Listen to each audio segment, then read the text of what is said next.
quick question would be, how early is too early? I think the truth, I think a couple things, right? Every investor is going to tell you it's never too early, right? The thing to remember is it's mostly like it's in every investor's interest to tell you that, right?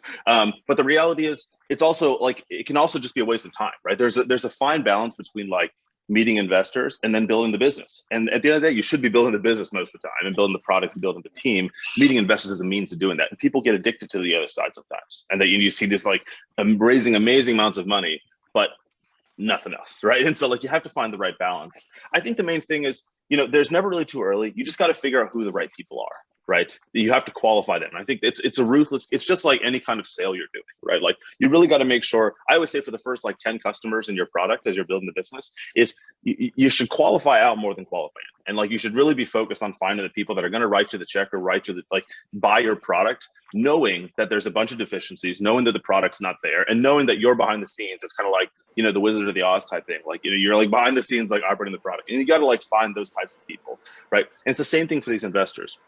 You got to qualify them out really, really quickly and ask them very consistently, like, if they're busy, if they advertise, they do seed or pre-seed, good, right? I think it's fine to have those conversations and meet them at the right time. Batch it up so it's not like a continuous thing. But maybe it's like over the course of 6 months, I'm going to take 1 month to like figure out who even the 20 people are that I should be interacting with, right?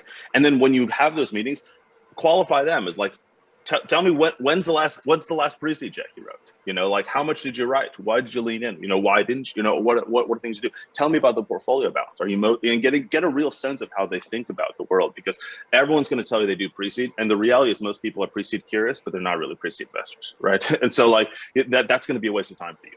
Whereas there are some people that are really pre-seed investors, and you want to find those people quickly, right? And those people, it's never too early. Like I think those people, like once you find a handful of those, half a dozen of them, you keep them in the email, right? You hit them with the monthly update over and over, and then it'll happen, But that's how I'd say is like give yourself, for example, say 6 months, do that first 20 meetings. It's going to be a shit show. Most are not going to be good, but you'll find the half a dozen that are, and just keep them on the drip, right? And then do a second set of meetings that show some progress in like a quarter or a few months, and that'll be the right thing. And then at that point, begin to tease out, I'm thinking about a round, and start to treat them like a partner in the business. And because now you've got a couple touch points with them, start to treat them as part of the process. Ask them for advice. Like, investors are just humans, right? They like to feel, they hear themselves talk. And so like, having them, that they contribute to your story is a big part of them getting involved as well, right? And you kind of suck them in that way. So I think that's the way to play it. It's never too early, but just make sure it's the right people